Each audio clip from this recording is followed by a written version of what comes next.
Hey, welcome back to another Ab Summer Target with hockey coach Frenchy directly for the beautiful country of Thailand on amazing great Tuesday night, August 19, 2025. Hopefully, an amazing great day and your week so far is good. The weather is nice and life is good. And you excited to be with me tonight on the great show of the NHL and the Montreal Canadiens. We're still waiting for Jim to show up, but I'm going to entertain you until he will be with me in the next couple of minutes. But we have a full of contents to talk about tonight. Talk about different team in NHL. Where are they? What it looked like the off summer? How they are better tonight compared to it was like 2 months ago.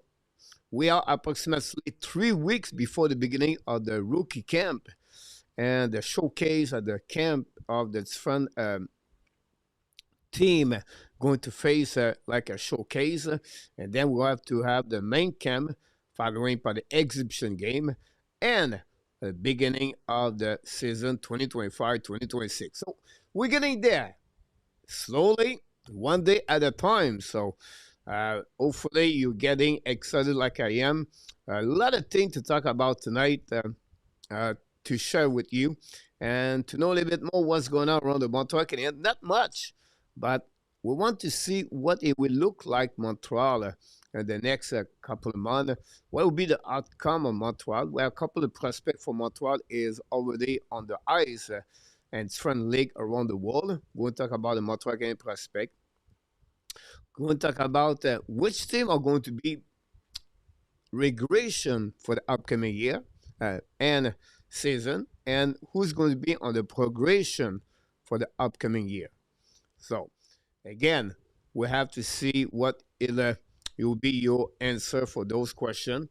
And finally, the biggest thing to talk about is NHL team will shock us for the upcoming season. Which team are going to shock us? If you follow me also, every day, 7 o'clock a.m. Eastern Time, I deliver a video. Today, talk about the ad rumor around the team for the upcoming season. And then we have a busy week. Tonight, we're supposed to get Jim Beringer. We still wait for him. Followed by tomorrow, Marco Larabie is co-host every week the Wednesday night. And then Thursday night, we have Sportsology. Sportsology is going to be with us. Ross Cohen. Ross been with us maybe like 3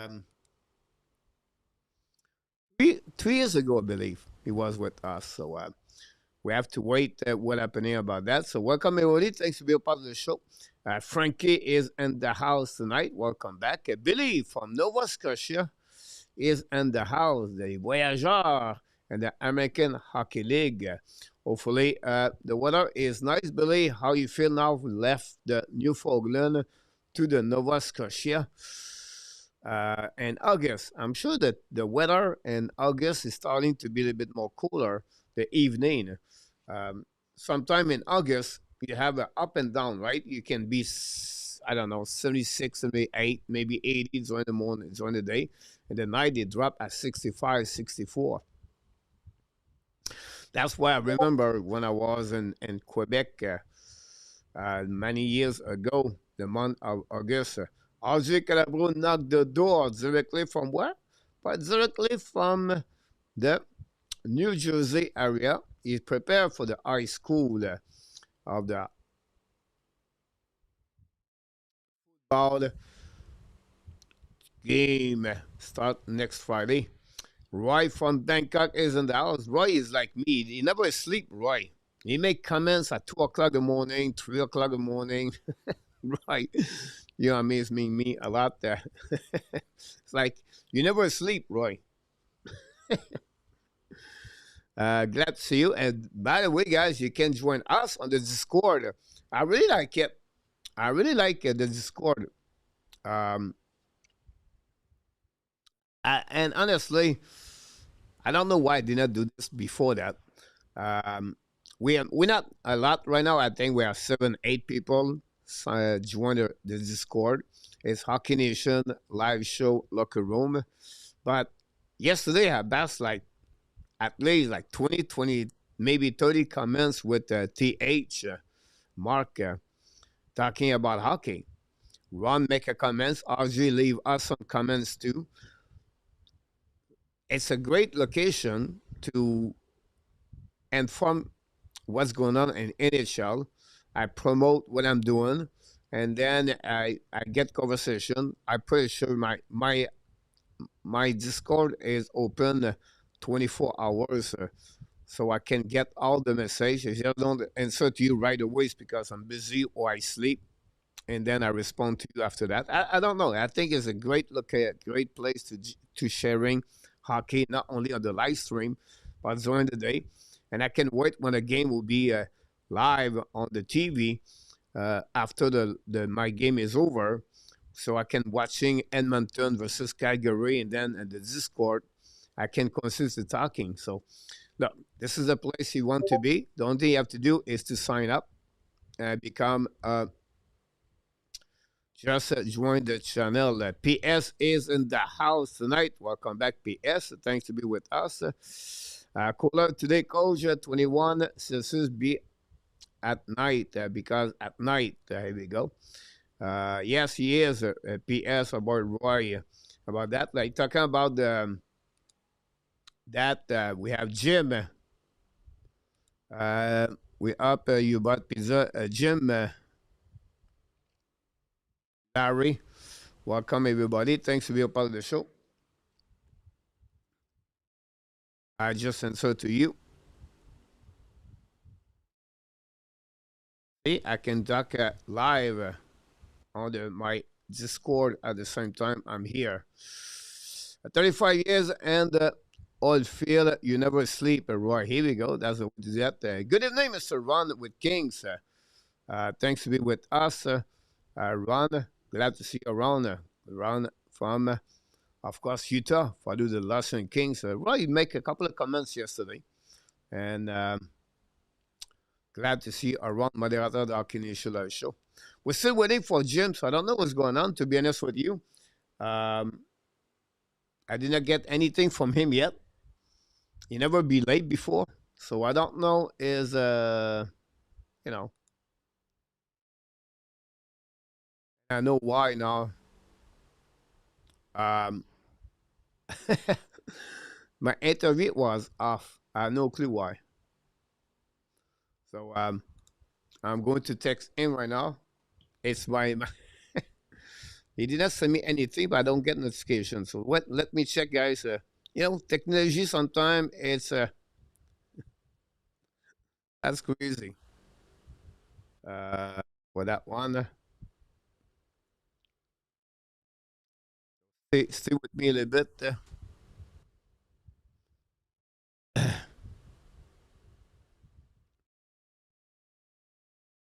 But we tried to reach him.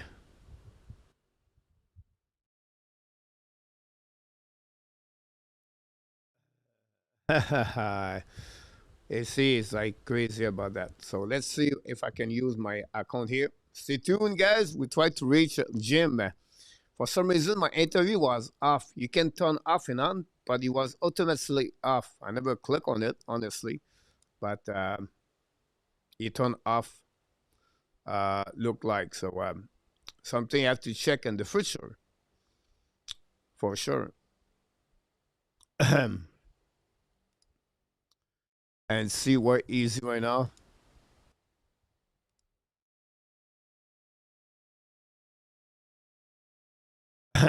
Hold on.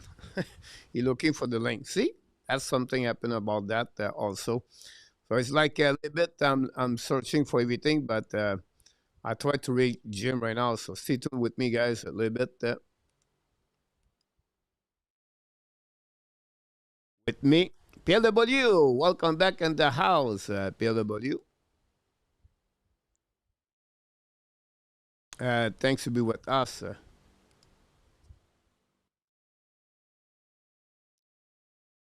So he's going to be back with Jim in the next few seconds. So don't go nowhere, guys. He'll be back. Pierre said, Coach, we're back again with Freddie Fryman tonight at PLW. Glad to see you, my friend. And will be interesting what the Dodgers are doing. The Jays was lead at the beginning. Here we go. Jim knocked the door. So Jim, stay there a few seconds. I will pick you up right there. The next 2 seconds. Hold on. Here we go, guys. Jim Beringer back from maybe in New Jersey now, back at home. I am at home. Thanks, Coach. Good to see everybody. Sorry I'm late. Oh, you're not late. But maybe you're late, but what it was happening for some reason, sometimes technology, whatever it is, I have like on my guest coming, you can turn on or off. So when you use off, nobody can come here. So I did not look. I said, "What? We are late right now." He's never late, whatever it is. So let me check something, and then he was off by themselves. So he picked it up off. So I said maybe he tried to come here, and he was blocked by the software. So now look, very happy to see you, my friend, tonight on this great Tuesday night. Hopefully, how's the weather in your area? Oh, it's beautiful. Nice. It's a fall. It's not summer right now. It feels like fall. To be honest, nice and cool. Be nice to be out on the deck on the patio. Feels like hockey weather. That's awesome. Now, how long you been back home now? I just got home tonight. I just got home today. Oh, today this is the first day back at home. So nothing happened to your home. Everything looked great. Same thing behind you. Everything is good. I mean, looks good. Looks good. So I'm just glad to be here. No, it was a nice little getaway in Vermont. The first time I was on the show, everybody saw me. I was up there. That was a fun night. Every night's fun night when I come on with Coach. It's always how long to drive? Thanks, buddy. Like 6.5, 7 hours. All right, great place to be in Vermont for the summertime.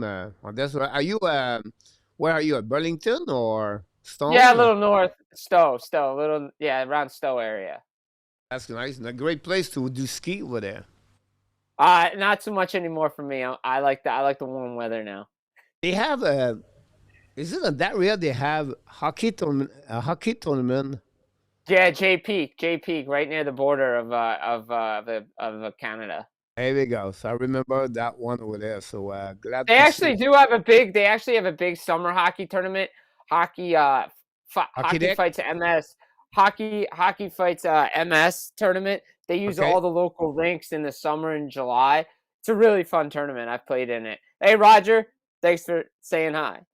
That's awesome. The DH is in the house. Roger Bouchard in the house. Ron, everybody, Billy, PS. Don't forget to join us on the Discord. The link is on the chat, so you get to see you. Look, we have a busy schedule tonight, so we're going to rock and roll right away. If you don't mind, that'd be awesome. We're going to start with the NHL news that we got today, and I want to hear from your comments. First of all, the Detroit decide to retire their jersey of Sergei Fedorov. It's what I don't know what was the disagreement, what happening at the end between the Fedorov and the Red Wing. But the good news is they all look like now they are looking good, both of them. But do you know the original what happening at the beginning between both Fedorov and Detroit?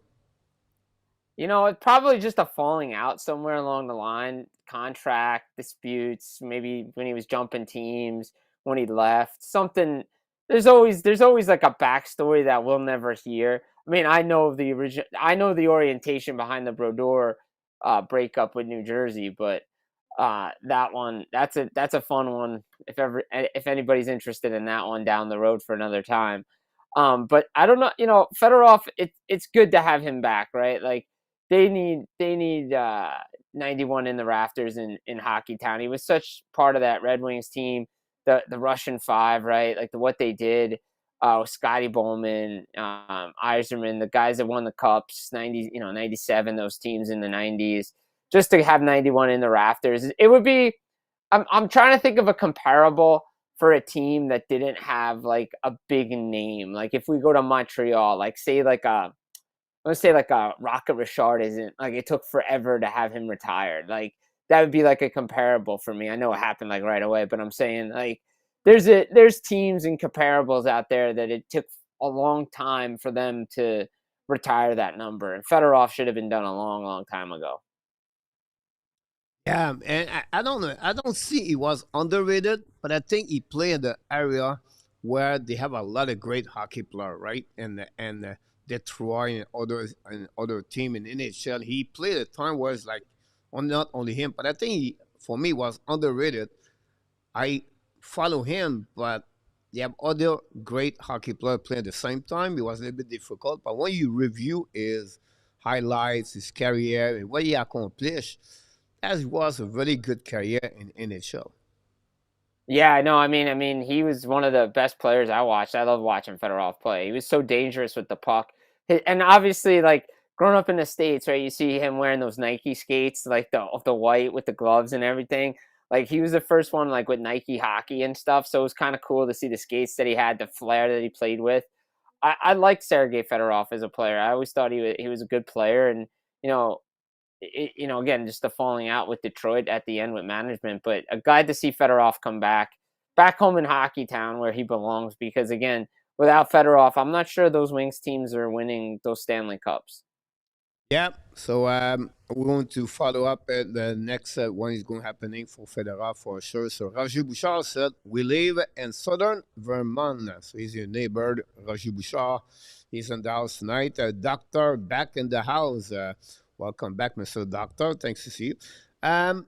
Surprisingly, that one, to be honest with you, I was not expecting him to be back in the NHL because he took 1 to 2 years disappear, but he is back now. Look, he tried to be back. As the St. Louis Blues gave a PTO to Milan Lucic. Now, this is a little bit maybe a relationship between Jim Montgomery or I don't know what you feel about that PTO.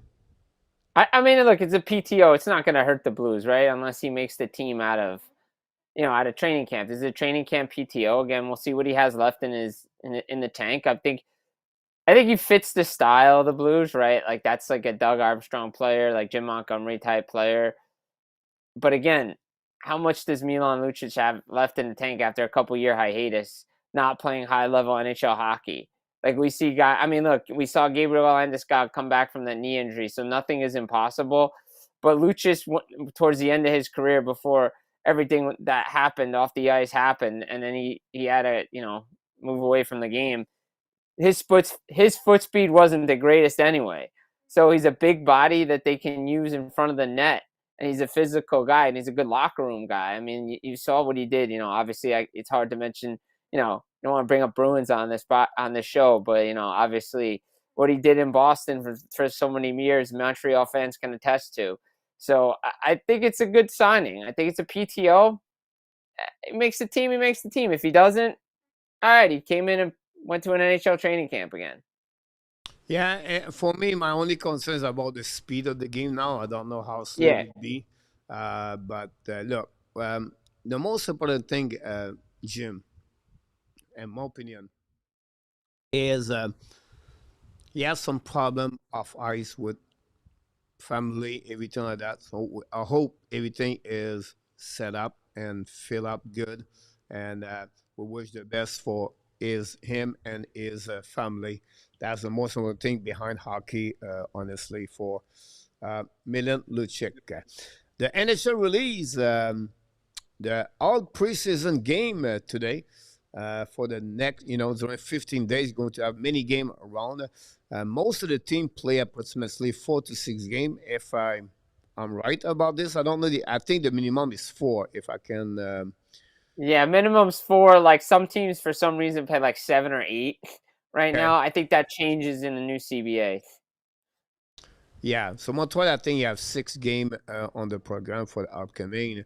I want to talk about this. The subject is if you write for other team like me, I do now with Chicago and Edmonton, but you look about Sven News, everything, and then today, Team USA, Jim released the roster Olympic 2026. Yeah, sometimes it's like it's every time, right? Like every time you make a roster for the thing, you have always Yeah. controversy about that.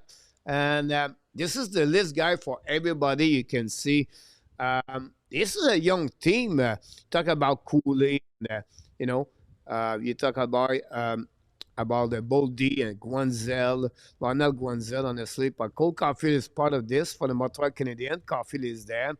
I'm surprised they invite Patrick Kane. Keller is there. Jack Eichel. Matthew Nice, that's great to see him. This Yep. is a mix of a little bit older, excuse me, older and younger. On the defense, they have 1, 2, 3, 4, 5, 6, 7, 8, 16 defensemen right there. To see Vlasic of Chicago Blackhawks and Brady Sakic, that's blew my mind over a couple of players there over Lane Hudson. That was the biggest, controversy on the social media today. If you follow Yeah, Montreal it Canadiens. really was. Like I'm gonna be honest. I was asked about this a couple of weeks ago when I appeared on TSN, and they asked me about this, and I said, look, in due time he'll come, right? Like his time will come with Team USA. Their blue line's so loaded that where was he ever gonna play on this team, right? Like you look at it right now, I could tell you, looking at these names, Brock Faber, Quinn Hughes will be there. Obviously, McAvoy will be there. Jake Sanderson, Werenski, Slavin. I mean, that's already what, 6 guys. Probably Seth Jones will probably get a look. Hannafin. Like, there's going to be guys.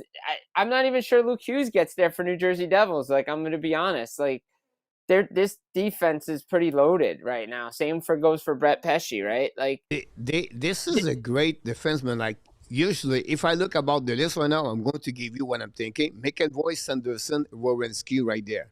To me, yeah. 3 lock right there. I think And Quinn Quinn Hughes Hughes, will because be the Quinn next Hughes lock was over there. already. Well, Quinn Hughes was already named as one of the 6, so he's Yeah, locked in. yeah. So Quinn Hughes will be the number 4, and then you have to put Jacob Slavin there. That's 5. Yeah. I gotta go Faber 6, right? Like he That's played with him and Slavin at 4 Nations were so good together. And then after that, you're going to pick between, I believe, for me, Zeb Jones, Anifin, Noah Anifin, and then you have Adam Fox. That's the next 3 players, I believe, if they go with, the little bit more veterans and everything. That will give you number 6. I don't see McDonough at Sekech over there at Pesci. Good luck for Vlasic and Pyong, whatever they are. I don't think so. Lacombe, Nope. not going to make it. So it will be interesting what happening between Luke Hughes and Brock Faber on that. If you look about what Faber played, Luke Hughes is still on the, on the mountain. He tried to go all the way to the top of the mountain right now. I think for me, Brock Faber is in front of him because the quality, but not the quality, but the number of minutes he played for the last 2 seasons in NHL. He played an average of 25 minutes per game. Didn't have an amazing great year last year. The year before that was great. But again, for me, I don't see how they can make it. No, I don't see it. I mean, look, I think Faber is going to be there. I think obviously the guys we talked about. I mean, just put check marks next to Faber, Quinn Hughes, like McAvoy, like all the guys that were there, especially McAvoy. McAvoy is going to get a look because of what happened at 4 Nations. Like he got hurt.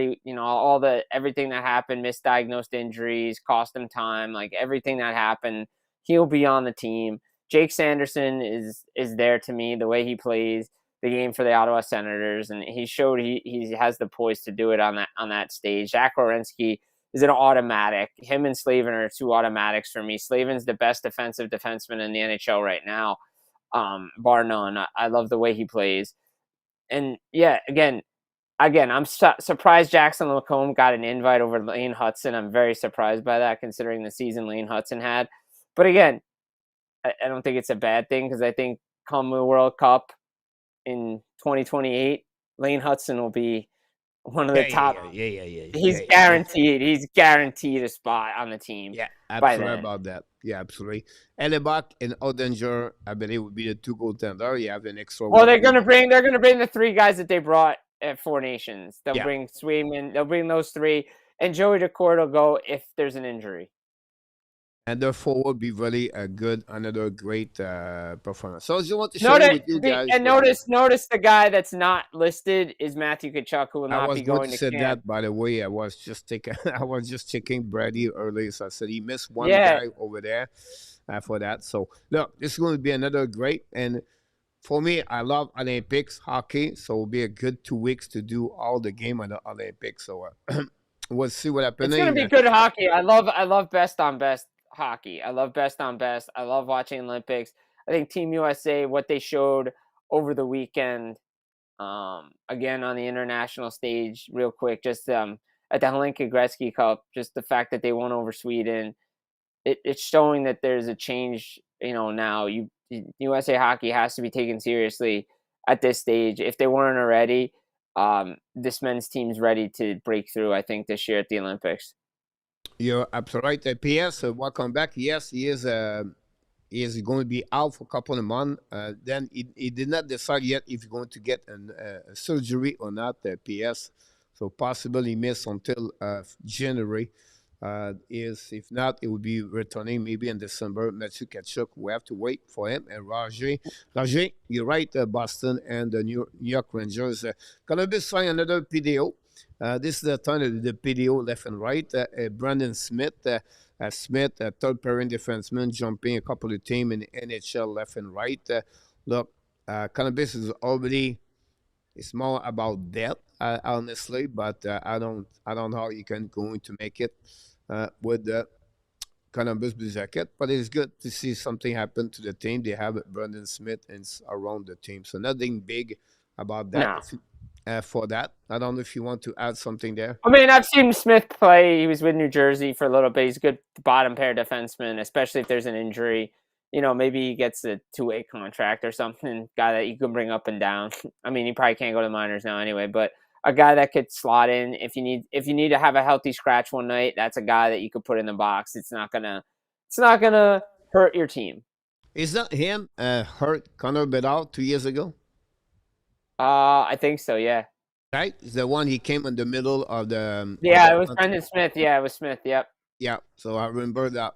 Hey, I was at that game. I do remember that. I was like, I went to somebody next to me. I'm like, was Brendan Smith just lay out Connor Bedard? Well, Willie Snyder from Colorado is in the house from Arvada.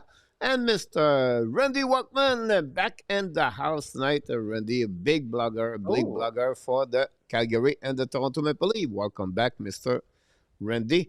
A news you sharing on your X account today. I like the move. I like what the New York Rangers Mike Sullivan did. Maybe Zibanejad moved to the right wing, and the fact behind that move is possible to let Miller to be the center number one, following by the who was the next one? I can't remember. If they move Zibanejad, Miller, yeah, Miller and Trocheck. Miller and Trocheck are down the middle for the Here we Rangers. go. Vincent Trocheck. I apologize, guys. A black memory, black in front of me. But yeah, you're right. So, how you feel about that move? I like it. I like the move. I think I had mentioned it on my Twitter account. I was on a show with a couple of guys after the trade of Miller happened, and I said, well, this is a positive for Mika Zibanejad. For everybody who thinks that Mika Zibanejad isn't playing well, you can move him to the wing, get his game going again, right? Like he's a guy, he's got a one-timer, he's good on the power play. He's, they signed him to be their number one center, but guess what? You have a number one center in JT Miller. You traded for him. You gave up Filipino. You gave up some pieces. Vinny Mancini was a fan favorite. He was going to blossom on the blue line, but they decided that, you know what? Bring in Miller. Let's get a veteran in there. Maybe a potential future captain for this team. I like the move because it takes the pressure off Zibanejad being the number one center on this team. We know what JT Miller can do for the Rangers. We saw what he's done in Tampa. We saw what he did in Vancouver. He made Elias Pettersson, better before everything happened. But I think Miller at center and Zibanejad on the wing is the right move if that's the play they're going to do at training camp. I've been a fan of this. I think this is the right move, and it should have been done sooner. Yeah, Mark talked about his defensive zone. He had a really bad year last year. I think, or maybe his expectation was high. Look, he still have 4 or 5 years of his contract. He's 32 years old. He still have a lot of good hockey inside of him.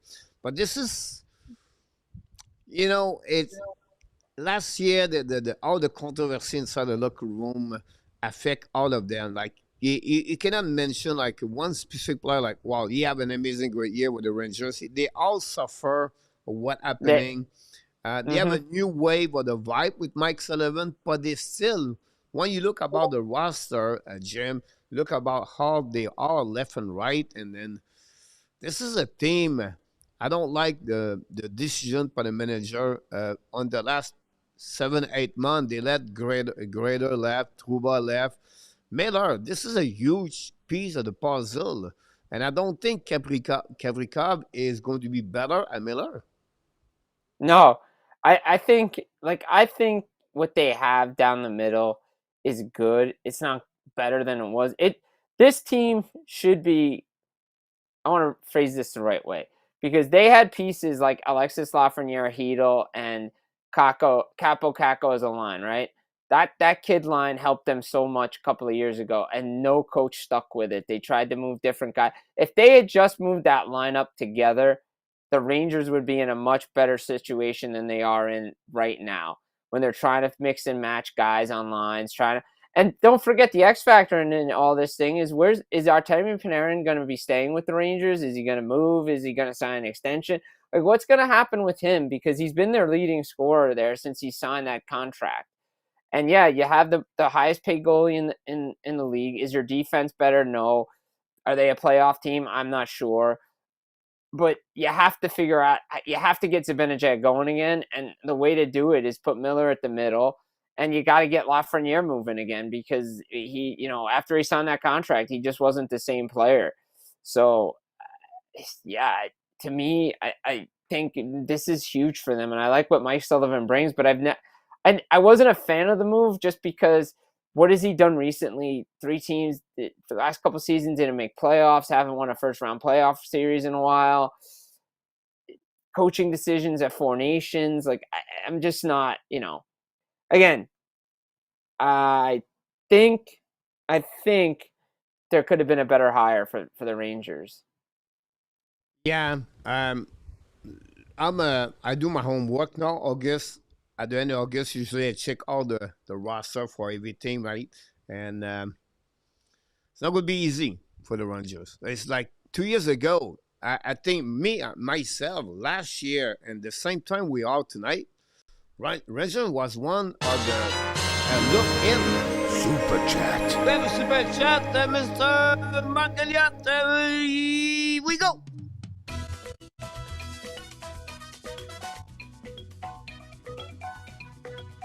Thank you, Mark.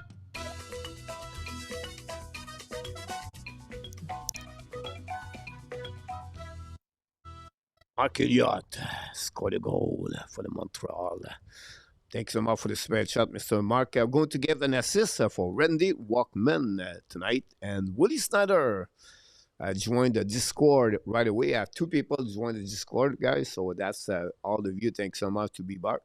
And yeah, Pete Martin also is in the house tonight. Welcome back, Pete. Oh, don't forget everybody to click on the likes if you don't mind. Mark, thanks again for your generosity and very grateful to give that to Hockey Nation Live Show.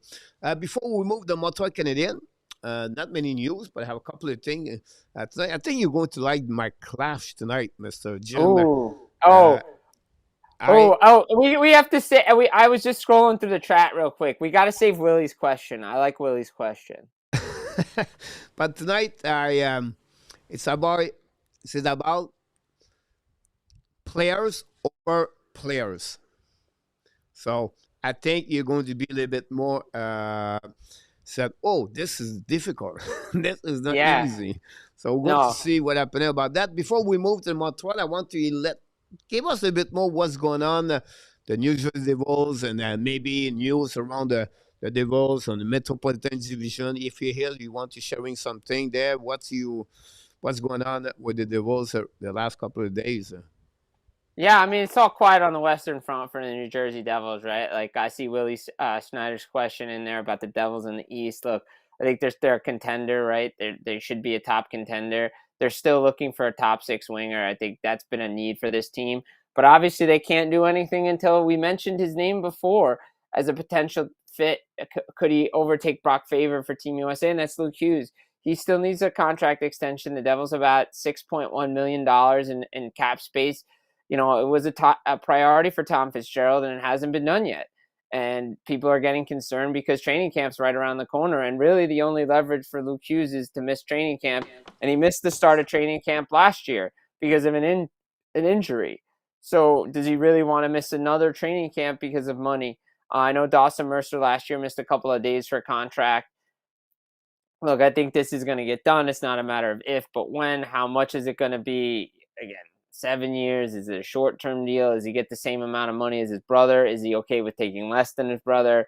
I think that's what it's going to come down to for New Jersey. I think they're trying to work the phones for a top six winger, but it's tough this time of year, because, again, just because you have more money and more cap space doesn't mean teams are willing to trade. If they like a player, now they're going to be able to keep that player. So they got to find the right fit. And what does New Jersey have, and what is New Jersey willing to get rid of? And as much as Jason Robertson is a good player, how much do you want to sacrifice on your back end to get a player like that? Is the risk a Dougie Hamilton? Oh yeah, $9 million. That's great, but now your defense isn't good. It's back to where it was a couple of years ago. Oh, you have Jason Robertson. You can outscore your problems. Yeah, but come the playoffs, you still need to play defense. And if you run the Carolina Hurricanes again, they're going to find a way to shut you down. So I don't like that fit there. So they're trying to move some money out around here and get Luke Hughes signed. That's the biggest priority in New Jersey Devil land right now. Yeah, you're right. Do you hear I don't know, I'm sure you know, but Kovacevic will not be ready for the beginning of the season. Maybe hit the LT, I believe. Yeah, so I've been hearing that and I've written this multiple places now, that Kovacevic most likely will start the year on LTIR. He may not be ready until maybe December, January, coming off that knee injury from the playoffs, because it was a significant knee injury. He needed season-ending surgery, and again, that's another option for the Devils. They could put him on LTIR, and that's your cap space, right? Like, you have $4 million, you kick the can down the road, and you figure it out there. So that is another option for New Jersey besides trading a player. So again, we'll see what they do, but Kovacevic is not starting the year with the Devils. Yeah. It's a great pickup, though. It was a great trade. Like, I like the pickup, but I think he punched over his weight class last year and earned a nice contract because of it. I'm just not sure he's going to be a top 4 defenseman all the time. Do you think $4 million was too much? I don't think $4 million was too much. I think the no movement clause the first couple of years was too much. I agree with you. I think with what the Habs coming, what about Simon Nemec and Sean Casey? I think the are and the funeral where it's something will have to happen to them. They cannot stay in on the American Hockey League, at least for KC, or they would request something very soon. No. I mean, I think Nemec is getting to the point where if he's not playing the minutes that he feels he deserves or earned, well, he's got to earn it, but he feels like he deserves. Like, if he can be the player that he was for the New Jersey Devils consistently in training camp and in the preseason and start the beginning of the year like he was in the playoffs, then he's not losing that spot. But if he is going to be inconsistent, and he could go down to the minors, yeah, then he's going to be itching. And Seamus, look, there's an opportunity for one of these two young players to take Jonathan Kovacevic's spot at the start of training camp. Kovacevic did it to Nemec last year because Nemec got hurt in the qualifier for Slovakia, and he didn't play. And then Kovacevic came in and took his spot. He has a chance to do it again. So I think I don't know if Casey's ready yet. But I think if Nemec is going to go and play, and there's been rumblings, again, it's hard because you read things from overseas and you're not sure if the translation's right. So, again, he's getting to the point where he could get to ask for a trade if things aren't going the way he thinks they should go. Yeah. Finally, is my last question to you. Montreal Canadiens fans, many of them, first of all, Peter, August, Pete Martin, welcome back in the house. Don't forget, click on the likes. I appreciate that. Any question for everybody, please put in the chat. I'm going to ask the Jim. Um, Fans Montreal, and they love Dawson Mercer. They really love Yes. Dawson Mercer. Every time I talk about trade, one name he pop up here often is Mercer. And the last 3 seasons, again, I wish I see more game. If you look only on the stat, on the analytics stat, and on the number of the goal, he's regressing year after year. He dropped from 2 years ago. Last year, he dropped again. And then we see what happening this year. What's going on? Is it is too high? Is it they move from center winger? What's behind is a bit is lack of the productivity and offensive side of this game. Yeah, I think it's a combination of a bunch of things. I think they're, if they need him to play center, they put him there, but they don't consistently play him there. Now, when he played at center last year when Jack Hughes went down, he looked really good. So if that's the spot that he needs to play, then that's great. I mean, he did play in the top six. The Devils tried to rekindle magic that they had with the Mercer, Hischier, and Tatar line years ago when they made the playoffs in 2023, and it just didn't work out, right? And Mercer came on the scene and burst on the scene. And now everybody's adjusting to his game. Now, look, yeah, like you said, if you just go off stats, you're like, oh, he's declined, he's not. But if you take away the numbers and you watch the film, he's still a valuable player for this team. Oh, yeah. Wins face-offs, penalty kill, power play. Like, he plays in all situations, a great penalty killer. But again, the Devils had expectations for him to potentially be a top six forward for them and put the puck in the net consistently. And 19 goals isn't going to cut it if you're being paid $4 million. I'm sorry, it's just not. I mean, it's a good number, but you missed training camp last year to get that number when all indications were that you probably should have gotten less than $4 million. But again, maybe you come back, have a good offseason. It's a guy that doesn't miss a lot of games. He barely misses games, plays 82 games. He's a good player for this team. So I like Dawson Mercer. I think he's, again, Tom Fitzgerald said this at the end of the year.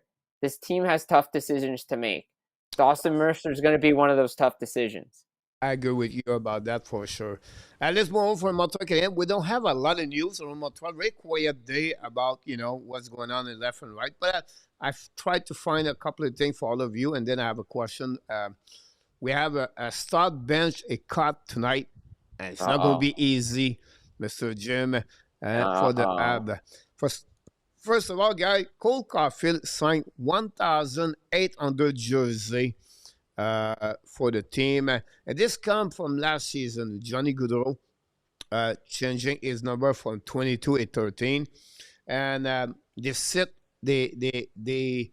has the permission for the NHL and for the Montreal Canadiens, because changing number is not what you want to do when you are a player like him. But the NHL accept by Gary Bettman. Molson did it, and they reimburse all the people want to change the number 22 to 13, and he had to sign the jersey. So he commit himself to sign 1,800 Jim of the jersey Montreal Canadiens for 22 to 13. So really impressive for Cole Caulfield and the way he did that. I think this is really nice from him.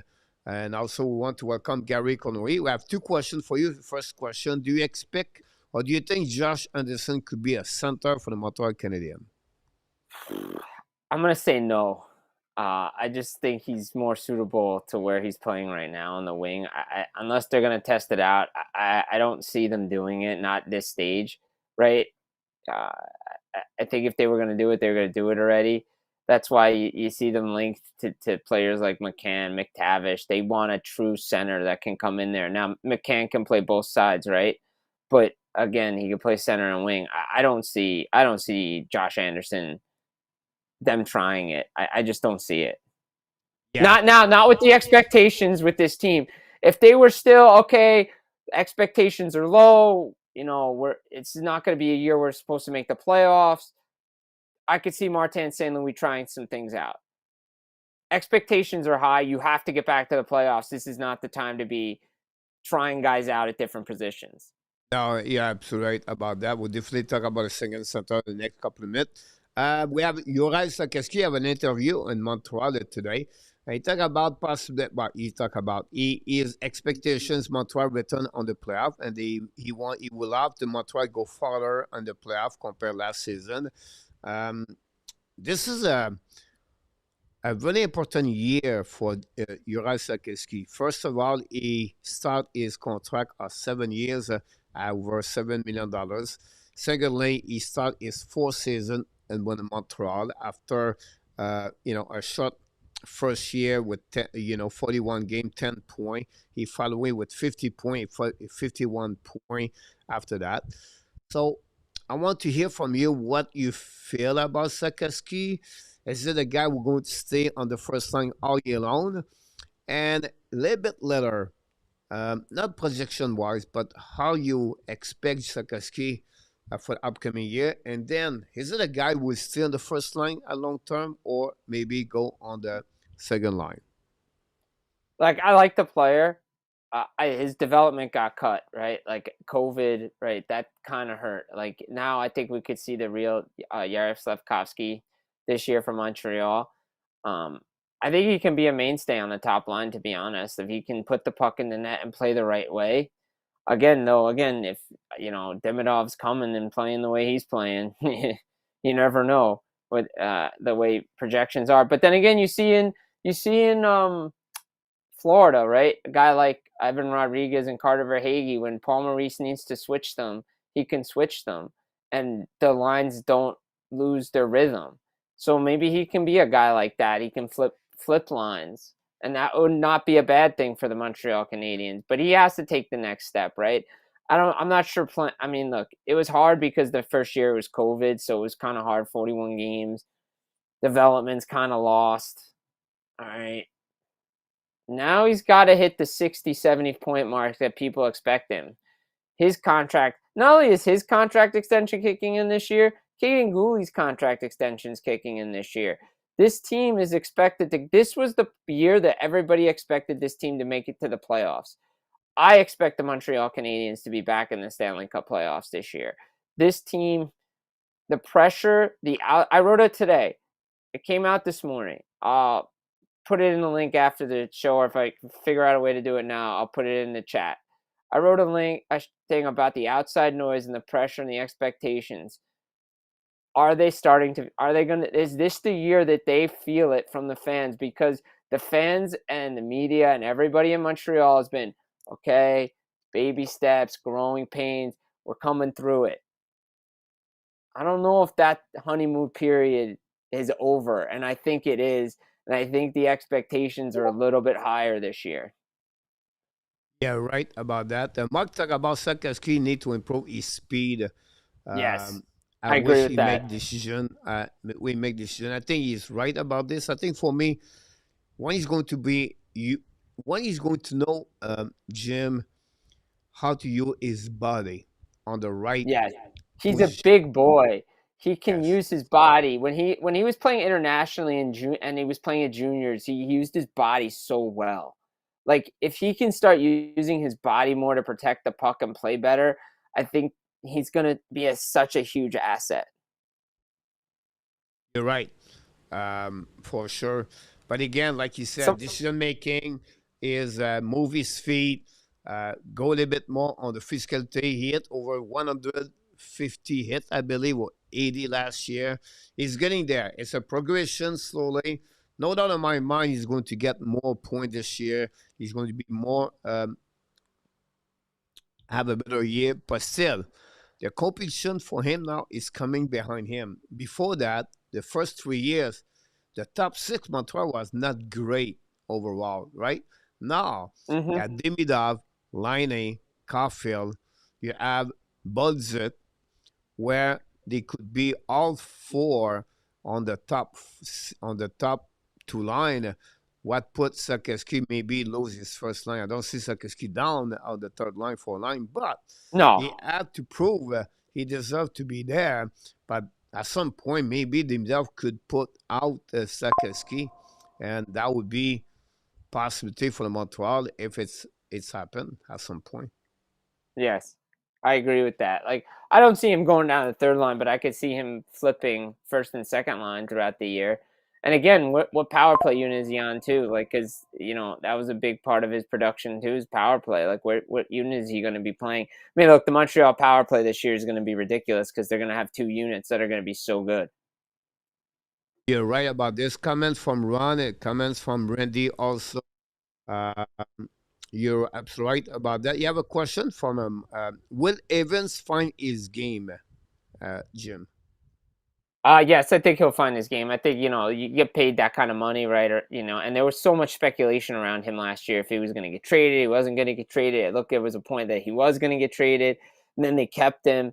I think he'll find his game. I don't know if he's going to go on that tear that got him that contract, but I think he'll get back to the Jake Evans that we all expect him to be. Good penalty killer, good bottom 6 player. Again, we talked about him. We've talked about guys coming in early in the summer. I think the addition of Zach Bolduc will help Jake Evans. I think that's going to be a player that'll help the Canadiens. But I think Evans is going to find his game now. I think he's got to get used to the expectations of the new contract. And I think he realized that you're getting paid to play a game. You got paid for statistics, and it showed that his production wasn't there. So I think we'll get back to seeing the Jake Evans that earned that contract in the beginning of the year. Right now, Jim, I know hesitation to put him as a third center. Jake Evans, 13 goals last year, 36 points. I think his offensive of the game is a little bit more underrated. The only little bit a red flag is he finished with a 16.9 shooting percentage. This is above average for him, first of all, but also in NHL. That's maybe he has 6 points on the power on penalty kill. That's something it's not easy to repeat. Have some kind of chemistry, but to take a spot with Gallagher and Anderson between both of them, I think Jake Evans fit with that. For the upcoming year, he signed a new deal with 2 point something, and then he's going to get 4 years with the Montreal. I think it's another one the Montreal is going to be at the peak. Shit. It would be maybe for him to be traded at some point out of the Montreal Canadiens. But a lot of great comments in that chat. Keep considering, guys. Don't forget to click on the likes. Who would coach a Jim put a second setup for the Montreal Canadiens right now? Ooh. I mean, right now, I think it's got to be. I mean, he's there. He's signed, but again, how healthy is he? I mean, I guess you could try Kirby Dach at second line center right now. I mean, that's your option. That's your only option right now, to be honest. Unless you see Zach Bolduc as a second line center, and that to me, I'm not sure about right now. I think you brought him in more as a bottom guy. I think, as I said earlier in the year, I think he can play higher up, but I'm not sure right now is the time to do it. I think you have to see what Kirby Dach is as a second line center with the talent that's there, if he's ready to go. Yeah, I'm sorry about that. Look, before I answer, I want to mention like Billy, Willie, Pete Martin, Roger. They all signed right now for Discord. So thanks again, all of you, to join the Discord. That's a new way we talk about hockey. 24 hours per day, we're going to have people because I'm in Thailand. Some people are in Thailand, and we have people in Canada. So 12 hours. This channel is going to run 24 hours. Jim, for that one, for sure. Oh man. Respond to you if Jim is. I think the automatic is could be done if he's ready to play at the beginning of the season. I think they're going to get that spot. At least he's not ready, but he's not ready. I think for me it would be Alex Newhook for the beginning of the season. It will not be stay there all year long, but I think that will be the move of Montreal. And after that, we'll see what happens with Owen Beck or Kapanen. Joe Villano, and I feel like Jake Evans will be on the third line, or you can call this that fourth line with Gallagher and Anderson. But that's what my prediction for the second center, Pete, at the beginning of the season. Yeah, I think that's the way you have to look at it, right? Like, who fits in with those guys, right? Because Dimidov is there, Line A is going to be there. Is it Newhook? Is it Kirby Dach? Like, who's it going to be? And to me, you got to find that chemistry right away, because it seems like Line A's healthy, really healthy. He's had a good training off season from all indications. Demidov loves the city. He's been there training hard. Again, the expectations for this team, you have to get that position right. That's why they've been looking. Like, every team needs a second line center, but this is why the Canadiens have been looking, because they're unsure of what they have in Kirby Dach. And I think you have to go.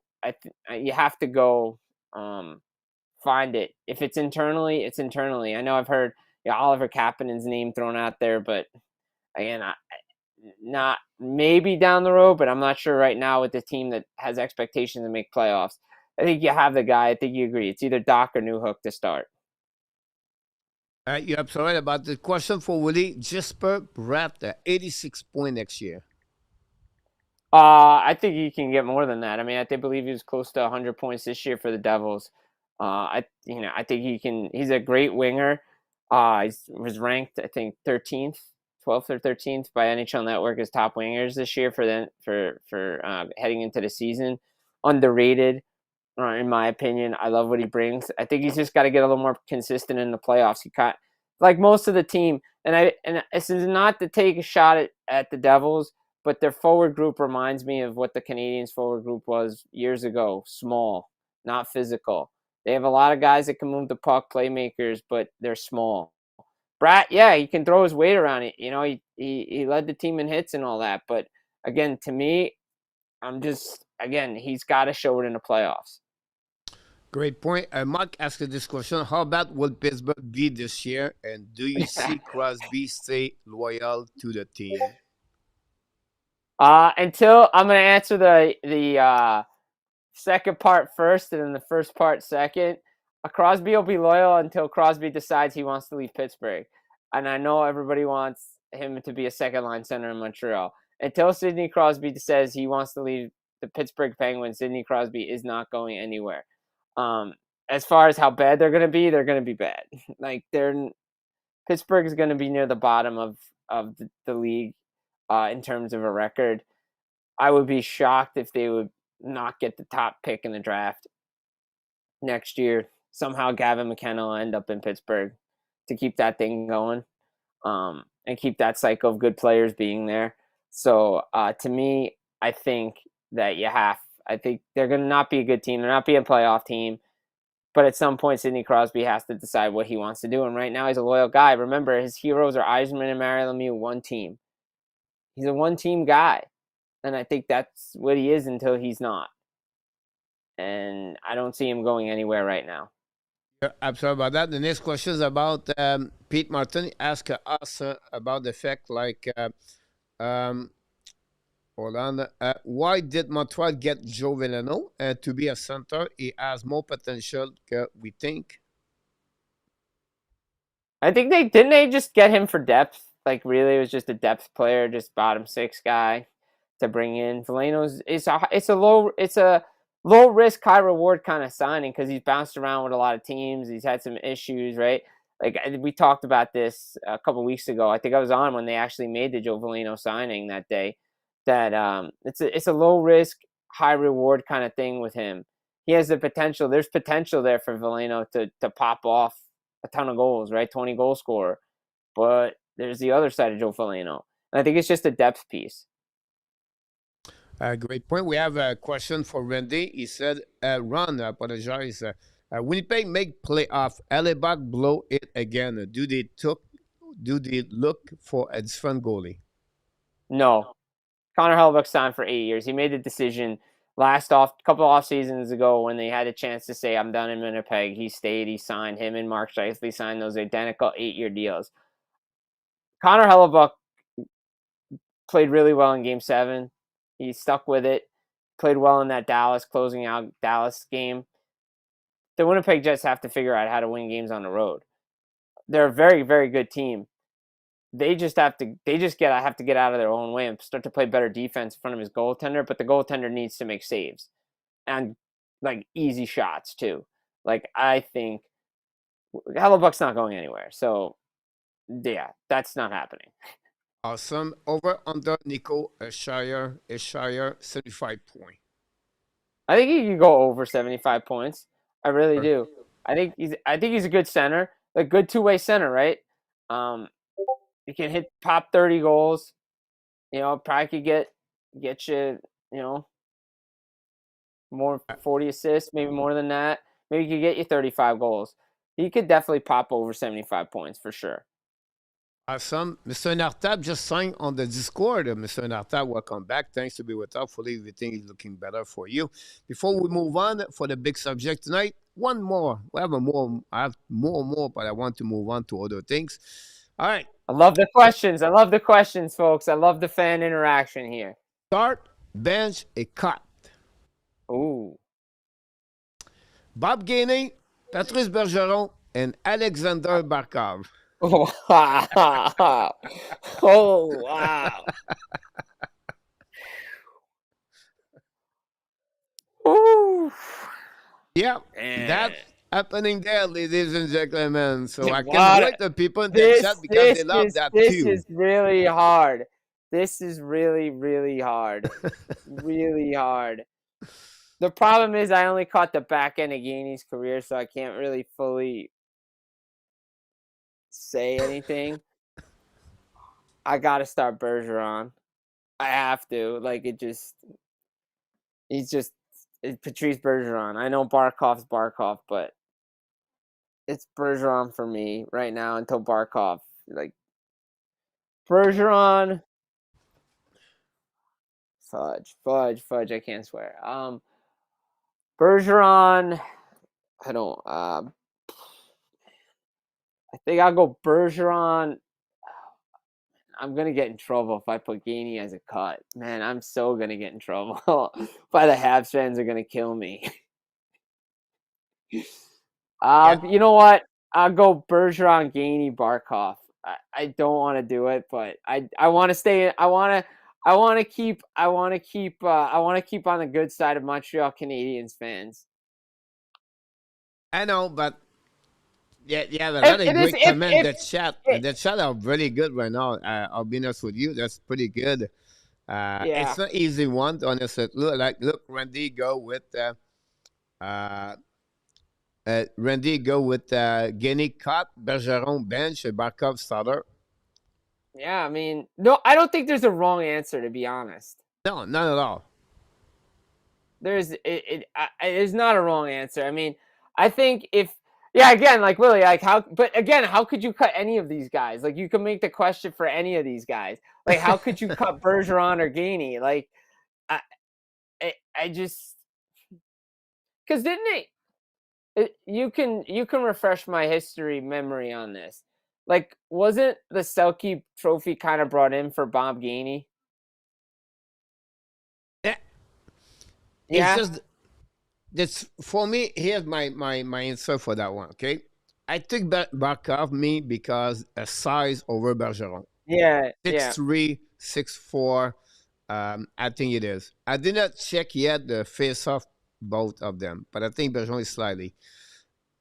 But if you want to build a team and you want to start bench a cut, I have to go with Barkov, Bergeron, and Gainey. Yeah. But if you tell me something else, I would say, look, you cannot be wrong. There's no wrong answer. There's no wrong answer. There's three solid players right there. But personally, I mean, there's two Hall of Fame. All three guys are going to be in the Hall of Fame. Yeah. So, like, let's be honest. One guy's there already, and the other two are going to join him. So we'll see what's happening about that one. Again, a good point. Actually, they have a wrong answer. Namely, start Gainey does not have the same offensive. Well, I appreciate that, Billy. I appreciate that, Billy. I appreciate that. You guys won't be upset. That's good. If it's a good hockey decision. Look, like, to me, like, I love Barkov. I like the way he plays. I've seen Bergeron play too. Like, I could go Barkov. I mean, I could go Bergeron, Barkov, Gainey, or I could go Barkov, Bergeron. Like, to me, like, it's such a hard decision to make. It's so hard, but it's such a good question. Yeah. It was put everybody on the hot seat, everything like that. It's 9:37. We have a lot of good thing about this. I'm going to go a little bit quicker on that one. I want to talk about the off season, and I would like to see NHL team move improvement. When I ask you that, I'm going to give you the first team for what I'm thinking they're going to be that one. And I think is I don't know why I'm right there. I don't have the logo right now on this one. So, oh yeah, here we go. Anaheim Ducks. How you feel about that? I'm not sure on the Anaheim Ducks to be honest, because I get the additions of Trouba. I like what they've done, right? You bring in Kreider, but again, yeah, you have Quenneville, but you traded away Trevor Zegras. What are you doing with Mason McTavish? Is Owen Zellweger going to be there? You move John Gibson. Lucas Dostal's the guy. Are they a playoff team? They took a 21-point jump last year. I'm not sure they're a playoff team. They'll be a better team, but they're not a playoff team. And if you lose a guy like Mason McTavish, you're not improving. Yeah. Look, I love the move they did during the season, during the offseason, right? They add Grenland, they add Grader. I think this is right there. That's good. Not good enough to make the playoff yet, but I think they are a team with all the prospect they have. This is a team that's going to be very good in the next 2-3 years. The defensive core will be excellent, I believe, for the upcoming year. I believe for them. I think this is a team right now, all and still on the transition. But I want to mention one thing here, and nobody talk about this. How you feel about Joel Kenville behind the bench? I thought there was a better coach out there for him. The guy in Denver, David Carlisle. I think they could have done what Montreal did, bringing a guy like we saw Martin St. Louis grow with the team, right? You bring in a guy like that with that young team. I know the expectations for Pat Verbeek are playoffs, but not in that division. I don't see it. You have a young coach with that team. They grow together. That's a more dangerous team than bringing in a guy like Joe Quenneville. I'm just being honest. I just don't know how much more Joel Quenneville has left to coach in this league. And I get it. He's a hot commodity. He's won Stanley Cups, but there are other guys out there that could have helped that team and grow. You grow together. Your coach and your team can grow together. Yeah. Look, would be interesting, but I think it's one of the team improved for the during the offseason. So that we'll see. The next one I want to talk about is the Carolina Hurricane. How you feel about those improvements on the summer? I think, like I said earlier, the fact they got Miller, that's a good one for them, for sure. I know they lost the defenseman Monroe, but I think you have a player we don't talk enough. I know Nicola Heller, but I'm going, guys, surprise all of you. The player could be, yeah, I'm going to repeat this again, could win the Calder Trophy, guys. It's Alexei Nishikin. And I don't think the guys know exactly who he is because I saw him all year long with the SK. He's the best defenseman at KHL for the last 3 years. No doubt. Yeah, no, I agree with that. I think he can win the Calder Trophy this year. I like what Carolina did. I like the addition of Ehlers. They still need a second line center, but they still have Seth Jarvis there. They signed Stankoven to that long-term deal. I like what Eric Tulski's done. Yeah, the move for Rantanen, okay. Hindsight's always 2020, even though I did say at the time it wasn't the best idea. But again, I think I like what this team is. They're still going to compete for the top spot in the Metro. I like what Carolina did. Absolutely. I think the only thing that they have to figure out, they are all the same position like Montreal. Don't compare Carolina and Montreal. Don't care about Phil Old. The second center is really questionable for the Carolina Hurricane gym. Kokanemi is not the right answer, and they try to figure out what is going to happen. And they try maybe move Jarvis or Heller or someone else to be a center on the second line. So it would be interesting what's happening for that one for sure. Dimda will winning the Calder. Stop with the crazy talk, A2. Last year, we now talk about Lane Hudson. We talk about Mitch Cobb's going to take it or City Bruni, and Lane Hudson did that one. So we'll see what's happening for that one for sure. The third team, the Vegas Golden Knights. They're going to lose Pietrangelo, but when you add a Mitch Marner, you go right away on the one the team be improved for sure. They lose a couple of players like Roy, They lost Ag. But this is a team with Caesar and Susi. They got improved overall because of Mitch Marner. Yeah, I think they're just a little older on the back end. I think if they were able, I think I would put them higher up. I think Vegas is always a threat. And I think you're going to finally see that you can win with Mitch Marner, and you're going to see it in Vegas. I think he's going to end up winning something there. Jack Eichel's extension is going to be there. They still have a lot of good talent, and the expectations are high with that team. You have to perform. If they could have landed Rasmus Anderson, maybe they still can. I don't know. It all depends on what the price is going to be for the inside that division. That I would have said, yeah, they're really improved because their defense got better. Their defense is a little older right now, and I think that you could see it in the Minnesota series. It got exposed, but then Edmonton really exposed it, and that's an area of weakness for me with the goaltending and that older defense. Can they move to keep up? Next team, the Utah Mammoth. I like that team. They add Peterka, Vanecek. They add Danev.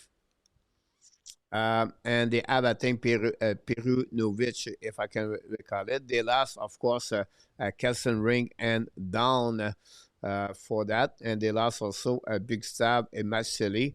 Nate Smith has also joined the team for the upcoming. So I think for me, Utah looking good for upcoming season, in my opinion. Yeah, I like what Utah's done, to be honest. I love it. I like the addition of Peterka. I think they were right there last year. Sergachev's going to take another step, right? This team is really improved. I think they're coming in that Central Division. You got to watch out for this Utah Hockey Club, the Utah Mammoth now. And they have we talk about it with Montreal. We talk about this bunch of teams. One of their defensive coaches won two Stanley Cups with New Jersey and won another Stanley Cup Chicago, John Madden. He understands how to work the defense, play power play, penalty kill, all that stuff. This Utah team is going to be really tough team to be reckoned with out west. I like this team. I really like this team. I thought they were going to make the playoffs last year. They didn't. I think they're going to make playoffs this year. Yep. Very interesting about that. We're going to talk about it in a couple of minutes. And finally, the Montreal Canadiens. I think if you add a player like Noah Dobson as a right side defenseman, any team add a right defenseman of that quality have to be considered an improvement team for the upcoming year. Then they add also Bolduc. Yes, we know we lost Devorak, Savard, Henneman, but at the end of the day, I think Montreal is a winner of the off summer for at least top three with Bolduc and, of course, Noah Dobson. Yeah, I like what they've done. I think they're an improved team. Like I said, you've secured an area. The Montreal Canadiens had prospects and picks to give away. They were able to do it. You get a player like Noah Dobson, makes your defense better. Zach Bolduc, great addition. Yeah, Heineman, tough to lose him, right? Tough to lose the guys that they lost. But Montreal's an improved team. Again, a couple of areas, is center, see what they have internally. I think the biggest question is going to come down to, is Sam Montembeault the guy that can get you deep in the playoffs? I think that's going to be the question for me. You're absolutely about that. I think we did all the answer your question, guys. If I missed one, please repeat it because I think I saw one. Somebody asked me about Gritsuk and where he was going to start for the Devils this year. Again, for me, with that, it's always tough with these players coming overseas to see where they're going to fit in because the expectations for him are high, right? And can he live up to the expectations? Can he transfer his game over to the North Americans this game? I'm going to hold my breath on that right now. I want to wait and see. I don't want to put all this expectations and then be let down because we saw what happened with Nikita Gusev. He was a great goal scorer in the KHL. Comes over, plays for New Jersey. That wasn't any of that. Wasn't even close to that. So it's always tough for these guys to come over. I hope he performs well because he has a phenomenal upside to be a top six forward for New Jersey. Question for Rain, for TH, I apologize. for that. Does Fowler get a chance to play this year at the NHL level? I would say yes. And I think maybe towards the back end of the year, but I think they're going to want him a year to develop, to be honest. I think they're really going to want him to develop in the AHL because you have Dobesh there, Kapanen's there. They don't need to bring him up, but I think, I do say yes, but I'll backtrack it and say if the Canadiens are in a playoff position, I could see it more. If they're in a playoff position, I'm not so sure. Unless he's lighting the world on fire and they do believe Jacob Fowler is going to be the guy, let him develop a year, and then he'll be your guy up there moving forward. Yeah, I think you're right about that for them. Should Montreal play Fowler in the preseason game? I think he'll get a look. I would think he's going to get a look, right? I would think. If you remember last year, guys, Montembeault played him only one full period, if I can recall it, during the training camp. They let play all the time Tobesh, and I would think it would be the same situation for Fowler. Yeah, I think Fowler get a couple of games before those first couple of games before the big cuts. He'll get a couple of looks and then he'll go down because they'll get ready for Laval's season. You're right about that. We have a question about Ziliev, draft by the New Jersey Devils, I believe 10 overall pick, if I can be right. Yes, 10 overall pick in the Vegas draft. Yeah. He's still, and I tried to look in now, he still have one more year, I believe, on his contract, right? Yeah, he still has one more year left, and they're not even sure if he's going to come over after. They're going to try to get him over, but with the KHL, they like to keep their guys a couple of more seasons. Yeah. I think he played with Torpedo last season at the KHL. Yep. We'll see. We have a few people knock the door. Welcome, everybody. Thanks to be a part of the show. Any questions, guys? Is a place to be with Jim. Jim will be with us tonight, so he'll be with us. The only time we move everything, guys, I move for the 5 move improvement because I want to bring for all the people tonight. I want to see the NHL for the upcoming season, and I would like to hear from you, Jim. You see the standing over there. But the first question I have for you is about the 2 teams will regress for the upcoming season.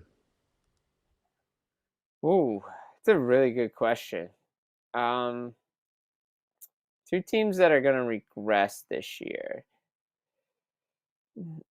I don't think Washington's one of them for me. They're not getting 111 points this year. I think they'll be more closer to the 3rd in the division or a wild card coming out of the Metro division. I think that's where they'll fall. I think 111 points. To expect them to finish first in the Metro again, not happening. I just think too many questions now with this team getting older. Backstrom's back overseas. Can every player that had a career year do it again? And then I don't think so. I don't think they're going to have a career. I don't think all of them are going to have career years. So I think Washington for me is one of them. And I think I'm going to I think the 2 teams that battle for the President's Trophy. Look, it's easy to pluck the Winnipeg Jets. I think they're going to regress. Don't get me wrong. They're not going to have 116 points. They're still going to be a very, very good team. But if I look at a team that could really regress, like Calgary, I'm not sure Calgary gets 96 points again. I think there's so many question marks with that team. I know they want to improve. I know they want to play well, but I'm not. They pulled off. If it wasn't for the last game of the year, they could have got in.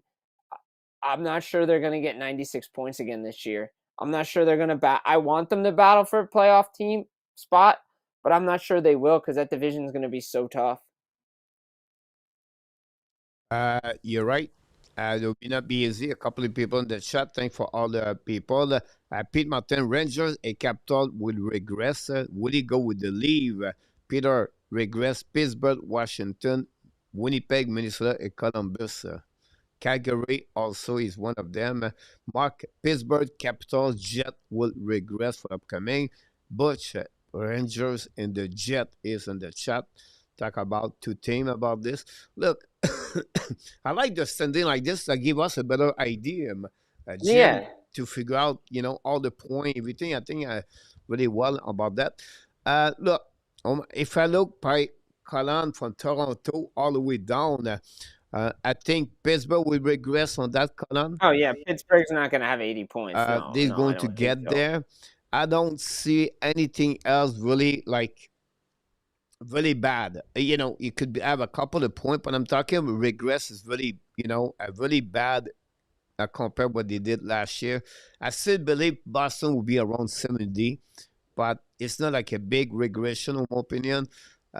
Toronto could be one of they're going to be on that area. The third They're column still from going to Vegas. I think Toronto still be a 100-point team in my opinion. Yeah. Definitely. I think there'll be the right thing about that. Now, the third column, the regression over there. We'll be honest with you, Calgary Flame will not reach 90 points, in my opinion. That would be my first thing come on my mind. And then, look, the regression for me is about 10 points.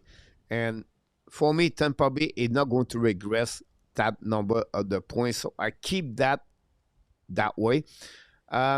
Washington, I believe will be a regression overall.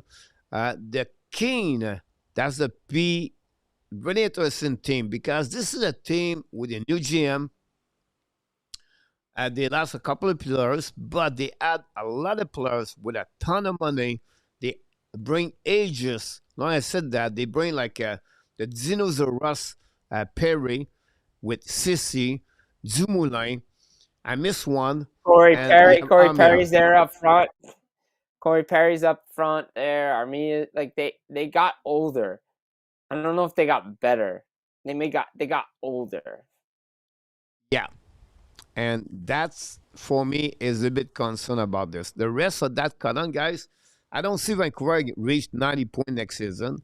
I don't see Rangers to be at 80 points next season.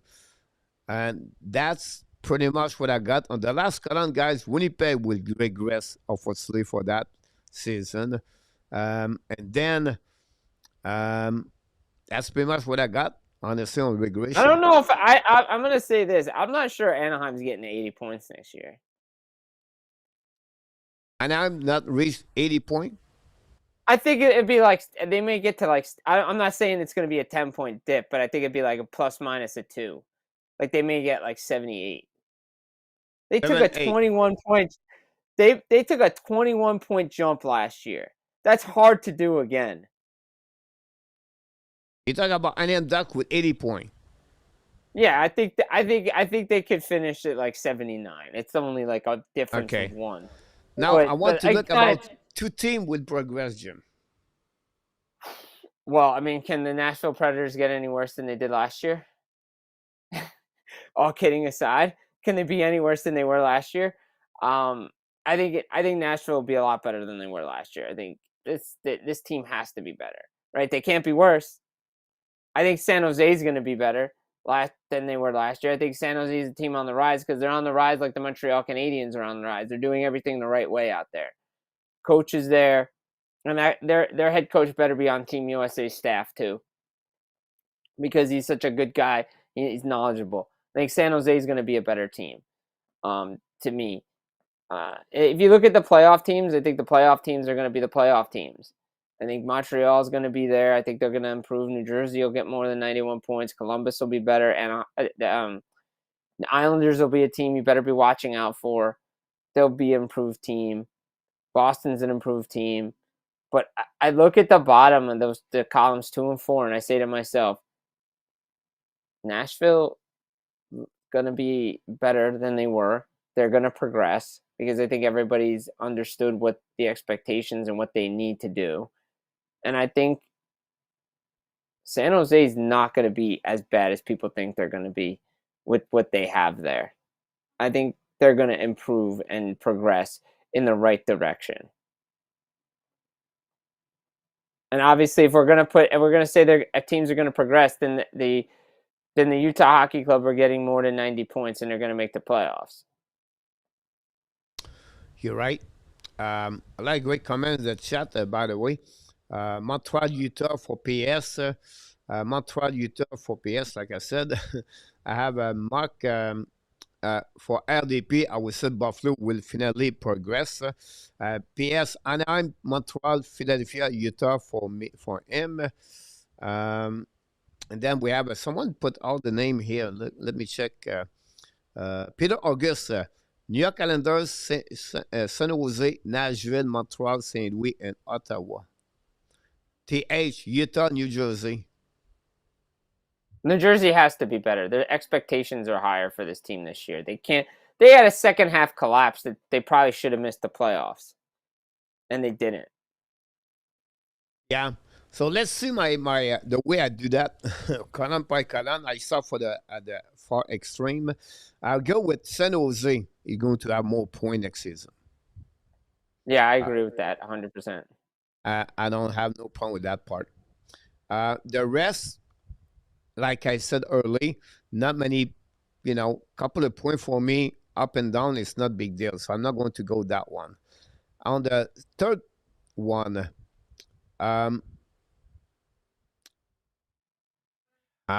Chicago guys. Yeah. Chicago, I believe, going to get at least 6 point plus and more. And I will tell you why. First, they got Frank Nazar.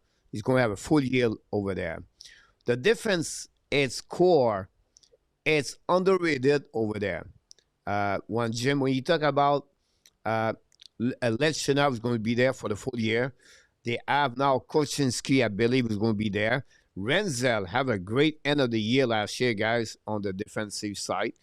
You talk about Vlasic early, he will be at the roster for Team USA at the camp. I'm talking right now 5 of them, and that will be satisfied with the Murphy. And now they have a goaltender, caliber, big goaltender number 1, Spencer Knight, with that. The special team was the power play top 5. On the PK was top 15. This is a team not there yet. They had Andrei Burakovsky on the top 6. Terevenen is still there. Bertuzzi is still there. Mickey have a good year last year. I don't say they're going to make the playoff. I don't say they are great. I just say they're going to have more points for the upcoming season for them. On the rest, I would say Buffalo could be finally play for 500 for the upcoming season. That will be one there. Otherwise, that column, I don't see any more progression. On my last column, guys, I'm surprised, Jim, on that one because I feel the Anaheim Ducks are going to be over 85 points next season. All right. I just love the top 6 over there. That's again if they keep McTavish, yeah, I could see it for sure. But again, what's the situation with that player? Is he going to stay? If he's going to go, if he stays, yes, I could see it. If no, then Anaheim could be in trouble. And is this the year Detroit finally does something? Like Detroit has to improve off of 86 points, right? Yep. Welcome, Jordan, by the way. Thanks to be with us tonight. Look, I want also for the rest here, for everybody, before we move on, 2 teams, or it could be a combination 2 teams. A team was in the playoff last year, are now going to returning, and a team was not in the playoff, are going to returning. Or if you have more than one team on both sides, please share in the chat. This is the next question for you, Jim. So the 16 team, we honestly, what they are in the playoff. If a team could be out of that, and what team could be in the playoff. So a team that was in that could be out. I said it before when we talked about regression. I could see the Washington Capitals taking that step back and missing, because again, I think New Jersey and Carolina are going to fight for the top 2 spots in that Metro division. And if we do believe 5 teams are coming out of the Atlantic division, or maybe it's 4-4, but let's just say with that scenario, let's say 5-3, right? I think a team like Columbus, I would put into the playoffs this year. I like that team very much, and I could see them knocking out Washington. But again, If I go to the other scenario, 4-4, I could see that's the team that jumps in Washington, and that's your 4 teams: New Jersey, Carolina, Washington, Columbus, and that means Ottawa or Montreal come out in the Atlantic, because I just don't see those top 3 teams moving. I don't see Toronto, Tampa, and Florida moving out of those top 3 positions in the Atlantic. So, and I think Montreal is getting in, so that means Ottawa comes out if we're going the 4-4 scenario. Yeah. Or do you think all 8 make it? I don't know if all the same 8 teams make it next year. There's always somebody always jumps in and out, right? Like I think there's definitely going to be movement in the West too. I still believe that division are going to be the same 8 team, same Yeah. conference. Or I think they will be the same 8 going to be there. I'll be different with you. I think Ottawa is going to have a solid season. Solid season. Yeah, like I said, if I'm playing this scenario in my head, that would be it. But I think Ottawa, yeah, I think Ottawa's gonna be a good team again. They have the goaltending. Yeah. Yeah, I mean, I could see it. I mean, like I'm not sold on the answers that I have. I mean, it's still August, right? But again, if somebody said these 2, I could see it. Like if you present a good argument, yeah, definitely. On the flip side, on the Western Conference, I think you have 2 teams we can talk about. They make it. I think is St. Louis Blues, right? The Yeah, Minnesota, Blues, I'm not sure. the Minnesota are 97, and the St. Louis Blues are 96.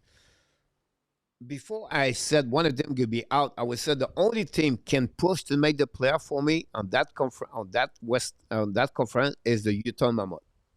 Yes, I agree with that. I don't see anybody else could join the playoff for upcoming. So which one could be out, the Minnesota or the Blues? I think the Blues. I think the Blues over. I think the Blues over the Wild, because I think Minnesota. If you have Kaprizov going, he was a Hart Trophy candidate before he got hurt, and if he plays at that level, Minnesota is such a dangerous team, and they have good goaltending and good defense. Yeah. I just Montgomery make some kind of miracle last year, but I think for me, Bennington played a solid year last year. Was a little bit over, but they have offer behind that. But Minnesota with Kaprizov and Faber, they go to have Biome over there. Gustafsson have a great year. I still believe Minnesota will be a little bit. They will be there. I think if you have one thing to get out, it's really the St. Louis Blues for that. Yeah, and if we think, again, another team, do we think LA gets back as an older team? Could somebody say, for instance, Vancouver gets their act together and Demko stays healthy? Could that be a team that gets back in? I'm sorry about that. Let's follow up with that part over there very quickly. Yes or no, or yes, whatever. Jordan said, "Do you think the Pittsburgh Penguins move backwards?" Yes. Definitely for me for that one. Yes. Um, Yep. Is it your rocking chair, a Vermont Maple Leaf? Maple, not Maple Leaf, but Maple. I think it's a Vermont. I think it's a rocking chair. I don't know where it was from. It was when I was a kid. So I used to my mom. This was my mom's rocking chair that I have as I sit on it. I got From rocked in IKEA it. at the New Jersey store. Close Yeah, to your house. you'll go find it at a local New Jersey store. That's exactly where I got it. And Pete said, "What is Toronto on this list?" I mean, they're a playoff team. 108 points, 102, 100, yeah. Yeah. Ron, does Detroit and Columbus make the playoff? Ron, interesting Yeah, for other team again. yes, they will, because I think Columbus has a team that could challenge in the Metro Division, and that means they're taking points away from other teams, and they're not going to be easy out, especially if Evanson plays Jack Reeves, because if Greaves plays and plays at the level he played at and should have played more at the end of the year for Columbus, the Columbus Blue Jackets are getting in the playoffs, and the New Jersey Devils are watching from the sidelines. Yeah. Pittsburgh's like when you go to Walt Disney from is it a Twilight Zone, whatever is it for the you go from the top to the bottom quickly. That's the next move That's for the Pittsburgh. Pittsburgh Penguins, I believe, for the upcoming season. So, Mark, you talk about that way. That was I'm thinking about that. We have two more subjects. I don't know who's going to make it. I'm going to go to the clash because I don't want this I don't want to miss that clash for you. We have another one. How we can fix the NHL. If it's not happening tonight, guys, I'm going to do this tomorrow with Marco Larrabee. Show tomorrow night, guys, 8:30 p.m. With Marco Larrabee. Thursday, we have Ross Cohen. Sports will be with us. I'm pretty sure you know Ross, right? Oh, I love Russ. Russ is such a good guy. Talked to him, had him on my show. He's such a great guy. I saw somebody ask for my social media link on Twitter. It's just at Jim Berenger. So if you guys want to follow me along, it's just at Jim Berenger. My name, JimBiringer. Yeah, So I put in the chat, by the way, so for the people to follow you. And Willie said, where do you see Buffalo and the East playoff? Not making the playoffs, sorry. I hate to do that to Sabres fans. I just don't think they're making it. 15 straight years for me. They have to figure out what the mindset is, what their culture is there, who wants to be there. There's too many unknowns. There's too many questions surrounding that team. It's unfortunate because Buffalo, they got it so right with the Bills, but there's something off about it in Buffalo right now. And I'm not sure if it's an owner change. I'm not sure if it's a management change, but they need to figure out their culture to get guys to stay there and get the right coach in place. Well said.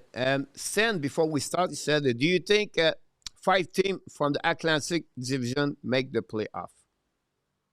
I mean, I think so. I think so. If we're going to say all 8 teams are back, then 5 teams from the Atlantic are making it. I wish you was with me to do the fix the NHL because you would be really excited about bring your. I am really excited about that topic. All right, the clash for everybody. We'll see what we got tonight, guys. We did a couple of things yesterday. It was pretty good. I think tonight you're going to like it. Some controversy. Some are not easy. Some will be more easy. But let's start with the first one. Do you think Ken McCarr at advantage over Mika Eskinen and Thomas Harley? Oh. 2 good decisions. All right, make a decision. I'm going not at all. I'm going to go Heiskanen and Harley. I like Heiskanen and Harley. I've always liked Miro Heiskanen. I've been a fan of Miro Heiskanen. I saw Thomas Harley come in and play for Team Canada last year at the Four Nations at night 1. He was their second best defenseman behind the guy on the top named Cale Makar. I'm taking Heiskanen and Harley. I want to be different. I don't want to always agree. I want to have fun on this show. I think Makar and Taves are a great pair. I think they're going to be an awesome pair, but I think Heiskanen and Harley are coming into their own, and they're the next dynamic duo on the back end. Eskinen healthy. Yes. This Harley, guys. I know what Mikal can bring. I know Taves is a good underrated player too. But for me, I go with Eskinen and Harley. Look, Thomas Harley will be Canada's second best defenseman at the Olympics, behind Cale Makar. I'm just letting you know right now. The only thing, and this is really, that's the only thing I was changing my mind is because Makar Taves are 2-1 right defenseman, left defenseman, and Eskinen Harley are both left defenseman. That's the only thing, if you think about matching everything like that, right? That's the only technicality about coach's decision that we're thinking about this. But that's why Makar and Taves will be on Canada's team. That's why Makar and Taves will be in Canada. Yeah. So that's not, big about this. But let's move on to the next one, Mr. Jim. Malcolm Crosby over McDavid et Trissador. Absolutely. Malkin and Crosby, yes. I'm taking them over McDavid and Draisaitl. I know they don't really they overlap, but they don't overlap because Crosby and Malkin started after the lockout. They both did. I'm taking the guys that won the cups. I know McDavid and Draisaitl have been to the Stanley Cup final.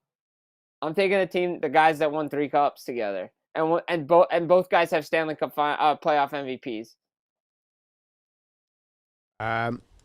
It's not an easy one. It's No. easy when you think quickly, like, okay, Crosby, Malkin, what they accomplished. They won the Stanley Cup a couple of times.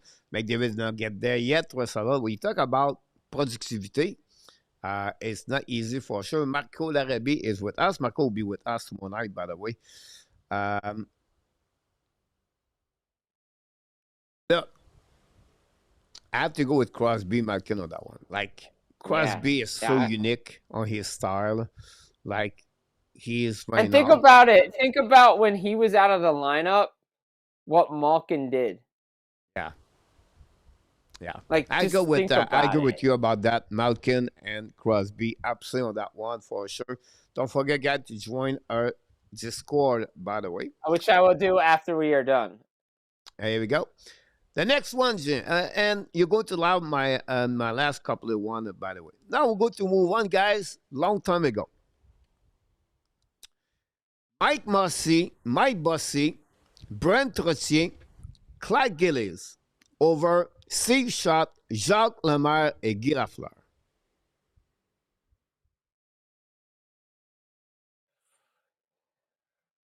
Ooh.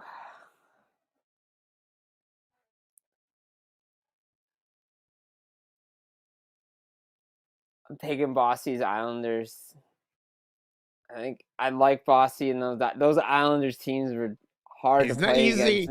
It's not easy. No, but those late Canadian teams of the '70s were really good too. Those late if you had told me the Islanders team or the Canadiens team that lost 6 or 7 games, whatever it was, I'd probably take the Canadian team. I think I'm gonna go with Bossy Trottier over that Habs team. Because it's like, but it's like that much, like that, like literally, like it's that. Listen, guys, I'm a big fan of Guy Lafleur for sure, right? But it's not only favorite player right there. It's not about only one player. But if you evaluate one by one, Bossy over Guy Lafleur, in my opinion, like I love Guy Lafleur. Best pure goal scorer you ever saw. But Mike Bossy is the best number one with the most goal again. The most goal average per game is Mike Bossy. He stopped at 30 years old or 31 years old. So advantage Bossy. Trottier et Lemaire. I have to go with Trottier on that one. A little bit over him for sure. Now, Gillies and Schott is 2 different players. Gillies scored, I don't know how many seasons he had 30 goals, by the way. Schott reached a 60 goal at one time. But the role of Gillies was so much good, like power forward. I think it's been underrated. I think this guy was 6'3", and he was really hard. I would go, guys, for me, the New York Canadiens. I know I'm a big fan of Montreal Canadiens, but the New York Canadiens line was that a little Islanders bit over. Team. It's didn't like you watch said, those Islanders like this team. one. It's not much. It's really not. And I just feel like this was a little bit advantage Islanders, but it's not easy one. The next one is a little bit more easy. But when you look about the stat, it's not the same. But what they accomplished in NHL, a little bit more. Patrick Roy over Martin Brodeur. Now, if you look about this, Brodeur have 130 more winning game in NHL. Brodeur have a better stat 2.24-23 versus Roy at 2.54. And then you have the save percentage. Brother was better. On the trophy-wise, both of them Wow, was that? are pretty good. 5 Vizina, 4 Jennings. It's 1-1 versus 1 versus 1. But that's why it's the biggest difference for me. I won 4 times the Stanley Cup. Brother won 3 times the Stanley Cup. If I'm right, but I'm pretty sure. 99%. Yeah, he won 3. He won 3 cups. But yes. one thing is missing on that equation, Jim. Conn Smythe. Exactly. The Patrick Roy Conn Smythe playoff. 3 winners are the Conn Smythe Patrick Roy. This is where you versus the number the win of Martin Brodeur. I can't disagree. Like, I love Martin Brodeur. Like, he was my favorite goalie growing up watching. I'm a Devils fan, right? Like, I always defended Marty. Like, I like Marty. I think he's a great player. I think he's a good goaltender. His wins, look, he had the advantage of a shootout. Patrick Waugh didn't play in the shootout era. He had ties. Guys had ties too, right? But they had a head-to-head series, and Colorado beat New Jersey in the playoffs. Patrick Waugh won his 3rd Conn Smythe Trophy that year in 2001. Martin Brodeur showed after he lost the defense in New Jersey that he could still be an elite goaltender. He's one of the best to do it. Like, he's won 7 straight years of 40-plus wins. You're not going to see that. He has the all-time wins record, the all-time shutouts record. I think Patrick Waugh has the most playoff wins in NHL history, if I do recall. Brodeur, I mean, look, Martin Brodeur should have a Conn Smythe Trophy. Like, this is where the fan in me will come out. Martin Brodeur should have a Conn Smythe Trophy, and it's in 2003. Despite what the voters said about Jean-Sébastien Giguère winning the Conn Smythe Trophy, Martin Brodeur had 7 shutouts in the playoffs that year, 3 in the Stanley Cup final. His name should be on the Conn Smythe Trophy. But even if he had won that Conn Smythe Trophy, Patrick Waugh, what he did in 86 and 93 seals it for me. I'm like, be honest. I'm being honest. I'm being honest. The class tonight because Jimmy is between the 3 right now. He tried to figure out everything. Look, I can't say Brodeur over Waugh. I can't do it. Like, I love Martin Brodeur, but Patrick Waugh, to me, but I go back and watch the run he went on in 86, and he come in as a rookie and win the Conn Smythe Trophy, win a Stanley Cup. Then in 93 in that run, what he did, the saves that he made. I mean, obviously everybody knows the classic wink, right? Like the wink after the save. Like, Patrick Waugh was a different breed. They all were. The best 3 goalies I ever saw play were Dominik Hasek, Martin Brodeur, and Patrick Waugh. End of story. Look, by the way, it's not Richard Brodeur, but it's Martin Brodeur. Yeah, Martin Brodeur. Yeah, it's Martin Brodeur. It's not, no, it's not Richard. No, if it's Richard Brodeur, it's Patrick Waugh easily, but it's not. Yeah. It's just because Butch with Richard Brodeur, I just laughing about that. Look, guys, this is a tough one. I only take Patrick Roy because it's Conn Smythe. That's slightly there. The statistically, Brodeur was better, but I go with Patrick Roy, the winner of the playoff for me. But look, this is what I like. I'm smiling right now because it's not easy tonight. 007, welcome in the house. And Marco Larabie, welcome back, by the way. Don't forget, guys, to click on the likes. 2 more. The next one, Mr. Jim. Be ready on that one. I did it for you. This one is only for you. I love it. I love it. All right. Jesper Bratt, Jack Hughes, Nico Shire, and Dawson Mercer over Logan Cooley, Peterka, Clayton Keller, and Dylan Quinter.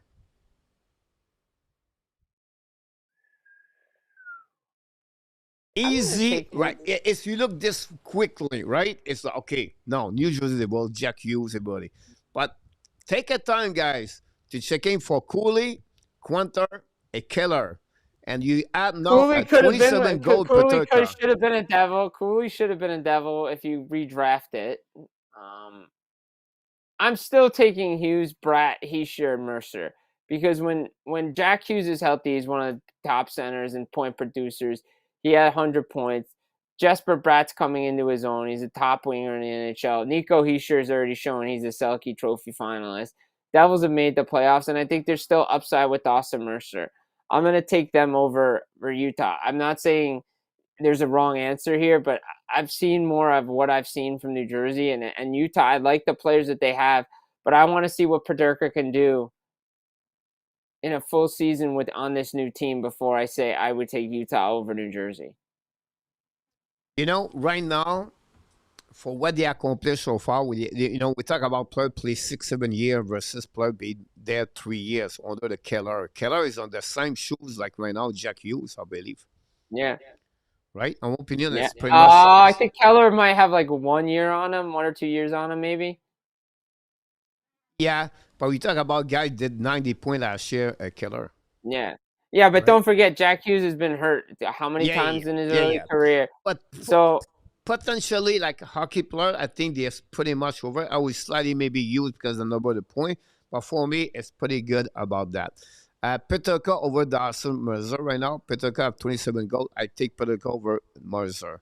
The problem is Cooley and Quinter are going to be good hockey player, but they don't have enough year to compare to Bratt and Shire. And Heischer is going to be a Selke Trophy winner down the road, and Bratt is turning into a great winger.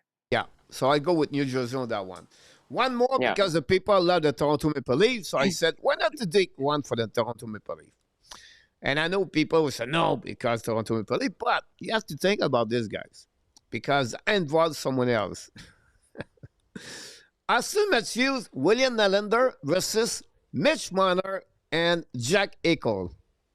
Oh, wow. Not easy. This one is not like other effect is Toronto, right? But it's not easy. Yeah, I mean, you would say Matthews and Nylander, but if you really think about it, Nylander's going to be playing with Eichel. How much is Nylander playing with Matthews? But we talk about Matthews a 50 scorer usually, and you talk about Nylander now is regular 40. You talk about 90 goals. But you talk about two players, they're going to get approximately 160 points, 70 points maybe, versus a Marner could be over 100 right away, and Eichel can get 80 points. It's not 90. On the number of the point, it's advantage Vegas. I'm talking about projection, my Jim. And then we talk about number of the goal. Goal should be advantage Toronto. That's how I see that right we are right now. Yeah, but if you take in what Eichel can do in driving a line and what he's done in Vegas and the fact that Marner's coming over there, like I love what Matthews is, but the X factors is it is his back, wrist 100%? Is that injury 100%? Is it healed? Is he going to get back to scoring goals? We know what Nylander is going to be. He's a top winger. Marner's both too. I think I would lean Vegas right here, to be honest. I think Eichel and Marner together could really. I think Eichel's point production is going to go up with Marner there now. That would be, you talk about what kind of subject could happen for the upcoming. Last year we talked about Ovechkin is going to be maybe Gretzky, right? Now this year is going to be Marner. What he's going to do with the Vegas Golden Knight? How this team going to do with Eichel, and what he's going to be without his partner Matthews, and what Matthews will be look like with Nylander and everything. Tavares. Eichel was a good player in Buffalo. It's just how it ended, and what the talent that wasn't around him. The talent in Vegas is way better than what it was in Buffalo, and Eichel is a better player than he was there. Yeah, you're absolutely about that, and then we'll see what is going to be. I think it was really fun to do the class together tonight. I That think was fun. That was a really good one. That made me think. That made me think tonight. I really enjoyed it. a lot of Uh, people consider comments about Akon and Marner, everything, and that defensive side of the game, of course. And we have new people pop up. Roger, welcome back again. Don't forget, guys, to click on the Discord for sure to follow up. Look, Jim, was great to see you again. Glad to see you aboard, but we definitely pick you up after the Labor Day weekend. We're going to launching our sixth anniversary of the channel for upcoming, and we would love to have you to be a part of the upcoming year for sure. And we're going to figure out Definitely. which night you're available. I know you are really busy, but I'm sure. What's going on around the WWE or the wrestling about Nick? What is next? What's coming for the fans of the wrestler? I know there's Clash in Paris is this weekend. I think there's a big like PLE this weekend. They're gonna do something. ESPN and WWE are together now. They're WWE's trying to go up with trying to knock AEW out of its pedestal. So yeah, I mean, just a lot of good time to be a wrestling fan. And I was thinking about this question real quick because I know we're going on time, and I know we had that topic for tonight, but the one thing I would do to improve the National Hockey League, start the games on time. Yes, for the Montreal Canadiens is one area about that. Look, I have a lot of great fixed problem about the Me NHL. too. Like it's like we know they're not going to do that, right? But example, like No. 16 team in NHL, 1 to 16 example. Um, I think one I'm going to share with you is after a goal, they skate around like Muppet, right? They try to wait Yeah. what a coach is going to do, what he's going to give the call, he's going to put the red flag or not. They accept. Look, what are you doing now? Let me check again. Again, it takes time to get the next face off. What I would suggest when the goal is done, like they whistle and they go and they out the direction. They have a clock time, 1 minute. That gave 1 minute to the coach to decide if he's going to be offside or not, or I'll, is it interference or not. I'll take it. I'll take it one step further to that plan. I do what the NFL does. All goals are reviewable from the booth. Take it out of the coach's hands. They can't challenge it. All scoring plays are just reviewed from Toronto. That's it. Whether offside doesn't matter. All goals are reviewed by upstairs. Takes it out of the coach's hands. The second thing I would say, they gave only 3 minutes for the referee, everybody take a decision. That's it, that's all. Yeah. You don't have to wait 5, 7, 8, 9 minutes. It get that. That'll be two things. The thirdly, I agree with you. Every goal, you have a goal, you check right away the blue line if it's offside or not. If it's outside, you call it. You don't have to get the And challenge. if you can't determine whether it's offside or not within a certain amount of time, and oh by the way, if the entry happened 30 seconds earlier and you're bringing it back, the goal stands. Like the entry had nothing to the play in the zone. I'm sounding like Ray Ferraro right now, but I agree with him. That entry had nothing to do with the fact that that goal was scored. A lot Enough. of good comments in the chat, Jim. Consistency, calling the penalty before that. Another, I'm going to talk about this Maybe more. I was gonna ask you this. I was gonna see if you would be up for this. If I come on 20 minutes on Friday to do this topic with you, to give you my idea. Yeah. Look, this is all the fun conversation you can get one night, and you're just a great time with that because you can go to fun direction, everything like that. Like the puck you send to the over the glass, you get a penalty. I think this is one where it's going to be one time at the Seneca final or something happened. A guy just put the puck outside, not because he wanted, it's just happening. I think for me, I will remove the penalty for that, and I will call icing for the team. If you see is a purpose, like the guy he just ripped up this over, that would be a call directly for the referee. He said, you know what? No, This not makes sense to Yeah. me. I Like, give you. how many times have guys been pressured and they try to get it off the glass and it just goes over? It's like, I mean, we really call is that a penalty? The guy wasn't trying to put it over the glass. He just got pressured. Like, Exactly. They have other. I'm telling you right now, it's a list of the 15 believe fix the NHL. I think it's fun because a good conversation. You can chat left and right yeah. about that. So, hi Jim, always a pleasure to work with you. I really like to work with you, and then the fans like it and the chat over there. I wish we are a bigger channel, but it is what it is. I It's foresee. a great channel. I love being here. I love interacting with you guys. I love bringing my knowledge here. It's just a great time. I love talking hockey with everybody. It So, makes me what's the deal happy. with the TSN? You want to the TSN? I got asked to come on and talk hockey on TSN. They just text me and they say, "Hey, do you want to come on?" I said, "Sure." That's good for you.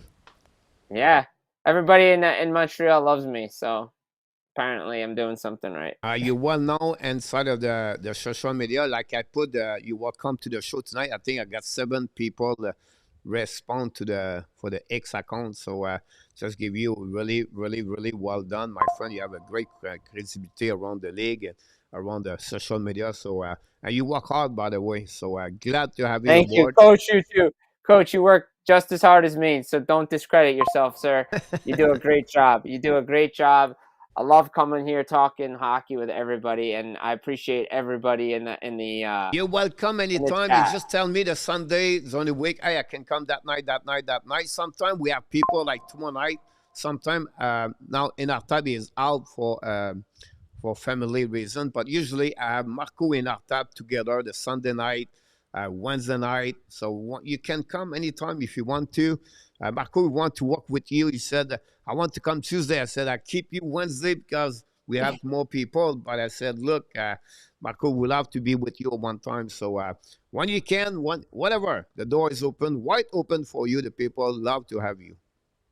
Absolutely. I can't wait. I can't wait to do it, man. It's gonna be fun. Can't wait for the season to start. Hockey's right around the corner. I can taste it, and it's always a pleasure to be here with you guys. Awesome. I will let you go. I'm going to finish like you do at the end of the show. So, Jim, I can wait to you next time. Until then, keep keep working like you do every time. You are a really great hockey guy to talk about. Wish you an amazing, great night, buddy. You as well, guys. Have a great night. It's a pleasure to be here. Can't wait to be back again. Talk to you guys soon. All right. Thanks so much. Well, Jim Beringer, guys, directly from Nova Scotia. With Nova Scotia, wow, New Jersey. I don't know what Nova Scotia is coming from, but Jim with us tonight. Like I said, Jim is great. Glad to see you. We want to thank, of course, the super chat of Mr. Mark Elliott. Did it again at the Hockey National Show. Mark, thanks so much for everything you do at the Hockey National Show. I tried to put the music up right here. Then I have to cook here. And the music we should stop. Here we go. As you can about the news update, Run with Kings at the moderator. And all the people click on the likes tonight. Really, really nice to see that. We want to ask you guys, I'm telling you right now, this is going to be a great place to be. On the Discord of the Hockey Nation, on the locker room. We have people already in. It's a place going to talk a lot about hockey when we are not live. We're getting more people. We're going to get more. And this is a place to be. I try to be there the most I can. And I'm online 24, almost 14 hours per day. So at some point I can answer to you. I give you a little bit more what I do beside that. But otherwise, guys, this is a place to be. Discord, check for Hockey Nation. If you want to join our Fantasy Hockey League, ESPN, you can join us. Send me an email if you want to join our email, our league. Finally, tomorrow night, Marco Larabé return with us at 8:30 p.m. And then Thursday night, Ross Cohen, Mr. Ross, the Sportsology, another great man like a Jim is going to be with us Thursday night. And more people are going to come more and more during the upcoming season. Thanks to be with our Canadian Show. And the only reason we're getting better and better and better, and the only reason who we are is because you are awesome. You are amazing. You are the best. And remember, you have greatness inside of you. Exactly. That's who you are. Great night, everybody. Talk about Pete Martin, Mark Elliott, Runway Kings, PS, Peter August, TH really involved tonight with a lot of great comments with Butch, Roger Bouchard, Willie Snyder with us a bit early. He is still there, Willie Snyder. Don't forget to click on the like before you check out. And be well, BL. Find a way not only dominate your day, but find a way to dominate the second half. Or what? Willie, he said in French, 2020 25, 20 et 25 en 2025. Je suis plus capable de dire en français, c'est incroyable. Hein? Cannot speak in French anymore. That's crazy. But that's all. The Hockey Nation, the Ab Nation, and all the cheese. And Thailand want to tell you one more thing, sir. We love you, friends. Have a great night, everybody. Enjoy the rest of your evening. Don't forget to come back tomorrow night. We are right now every night, 6 nights per 7, 6 nights per week. We are live. We skip Saturday. I'm moving Monday afternoon. Possible I skip one night next week because of my move, but I'll be right back the following day. Don't worry about that. Hey, good night, buddy. And keep consistent guy on the Discord. Here we go. Booyah, Luc Laporcine.